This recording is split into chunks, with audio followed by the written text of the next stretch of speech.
Mesdames et messieurs, amis téléspectateurs de Code 243, nous sommes toujours dans ce sujet, dans l'enquête concernant la saga qui se déroule dans l'UDPS. En effet, pour ceux qui nous suivent soigneusement, il s'avère que depuis bientôt une semaine, un document a circulé sur le net. Il a été repris par des grandes chaînes de télévision, dont notamment la RTBF pour la citer et d'autres chaînes locales en RDC. Ce document est relatif à une motion de défiance qui aurait été signée par quelques membres de l'UDPS, dont des présidents fédéraux, des membres actifs de la base. Vous avez vu les réactions sur notre chaîne du président de la Ligue de la Jeunesse, Monsieur Pindi. Mais ce matin, nous sommes bel et bien le mercredi 19 novembre 2014, nous venons de recevoir un appel du fin fond de la République démocratique du Congo. En effet, de la ville de Kindu dans le Maniema, nous avons en ligne Monsieur Idrissa Mangala. Monsieur Idrissa, bonjour. Bonjour à tous les auditeurs. Voilà, vous venez de nous appeler. Est-ce que vous pouvez nous donner en fait la quintessence de votre message de ce jour?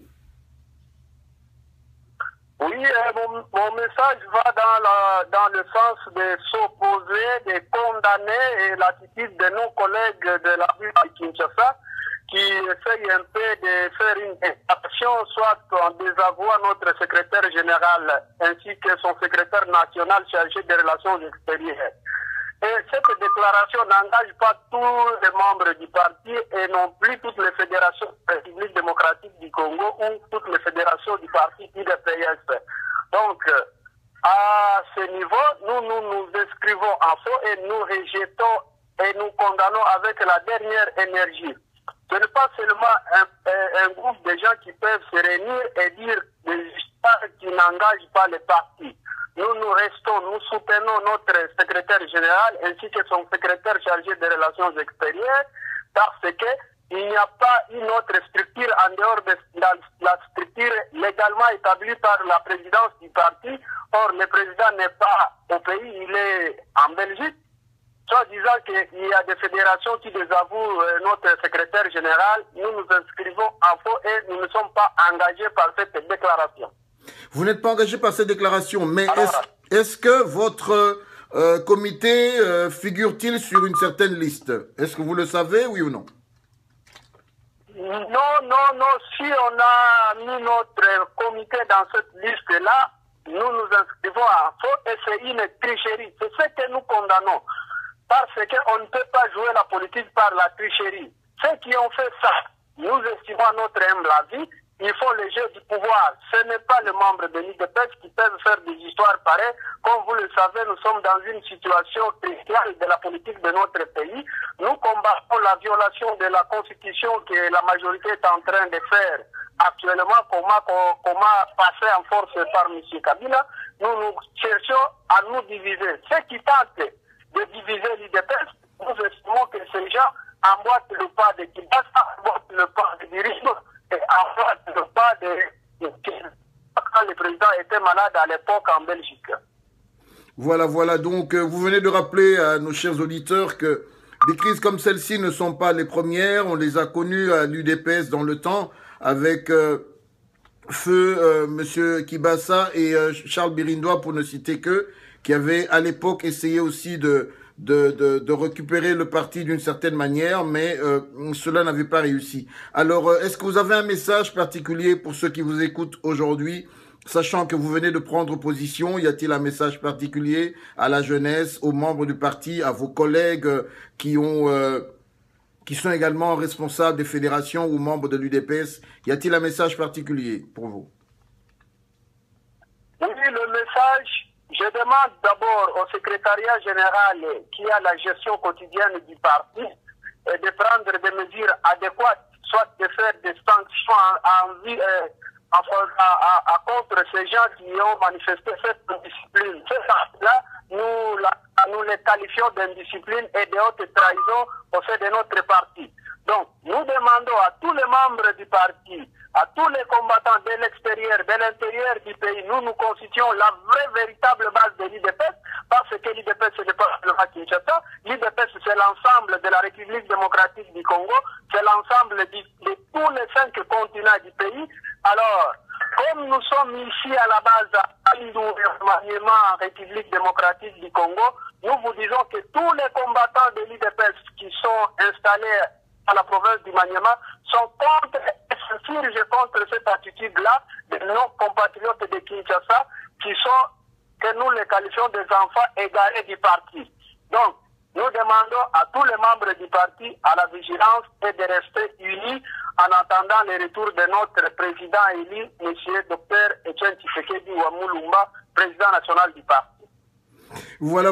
Une petite dernière question. Est-ce que vous été contacté d'une manière ou d'une autre, ou bien vous avez juste appris cette nouvelle via la presse, ou bien via vos collègues qui sont restés fidèles? Y a-t-il eu un contact? Allez-y. Oui. Allez-y, je vous écoute. La question. Oui, la question. Le message, si nous... La question, c'est quoi? La question est celle-ci. Aviez-vous été contacté par les frondeurs? Avez-vous été contacté par ceux qui ont lancé cette pétition? Si oui, par qui? Sinon, comment avez-vous eu vent de cette info? Non, à chaque jour, il se passe, il y a des textos qui circulent dans nos numéros. Vous savez, les numéros de tous les présidents et fédéraux sont connus à Kinshasa. Il y a des messages qui sillonnent, qui circulent en disant que, oh, écoutez, Félix c'est ceci, Félix est en train de trahir le parti, le secrétaire général est incapable de diriger le parti. Tout ça, ça nous éclaire vraiment à l'intérieur de la province. Ce n'est pas ça construire les partis, mais c'est détruire les partis, ça profite à nos ennemis. Nous avons été contactés par les gens de Kinshasa, bon, on ne peut pas les citer, nous connaissons ces cas-là, mais nous, ici, à l'intérieur, nous parlons avec nos amis de Goma, nos amis de Kamina, nos amis de Bukavu, nos amis d'Ouvira, nos amis de Beni ainsi que de Kisangani. Nous avons autant de messages. D'ailleurs, j'aurai le courage de faire passer votre numéro et vous aurez d'autres appels en dehors de mon appel que je viens de vous contacter aujourd'hui. Vous recevrez après un certain moment le président de Goma, M. Ribens Likim, il vous parlera de la même manière. Donc, tous les présidents fédéraux de l'intérieur sont contre ce message-là. Donc, nous condamnons avec la dernière énergie, parce que liquider les partis, c'est liquider les partis, c'est liquider le président quand il est malade, il souffre, mais les gens cherche à liquider les partis et cherche à liquider son président national. Voilà. Nous vous remercions, Monsieur Idrissa Mangala, pour nous avoir contacté ce matin de Kindu Maniema, où vous êtes le responsable de l'UDPS. Nous voulons vous réitérer encore une fois toutes nos salutations et vous demandons de transmettre à la base, de transmettre à tout ce peuple congolais vaillant qui combat dans le fin fond de ce pays, car oui, le Congo, ce n'est pas Kinshasa, et de pouvoir leur transmettre ce message, de leur dire de tenir bon. Nous sommes à l'extérieur, c'est vrai, mais nous combattons ensemble pour un meilleur Congo. Vous sur le terrain avec le peuple, nous avec les médias, pour que le Congo de demain soit un état de droit. Encore une fois, merci et toutes mes salutations à la grande famille de l'UDPS dans le Maniema. À vous, je vous en prie, monsieur, toutes mes vives salutations à tous les combattants qui sont fidèles au président et aux idéaux du parti. Merci bien, monsieur Idrissa. Au revoir. Au revoir. Voilà, chers téléspectateurs de Code 243, vous avez suivi. Ce matin, nous avions été réveillés à Washington par le président fédéral du Kindu dans le Maniema qui voulait absolument s'exprimer par rapport à la crise qui sévit ou qui a failli sévir dans l'UDPS. Et selon, vous avez entendu ses recommandations auprès du secrétaire général, auprès des responsables du parti, vous avez compris sa peine et sa douleur de voir alors que tout le monde aujourd'hui cherche une certaine unité, non simplement au niveau de l'UDPS, mais par rapport à toutes les forces vives qui combattent l'imposture qui se déroule en RDC.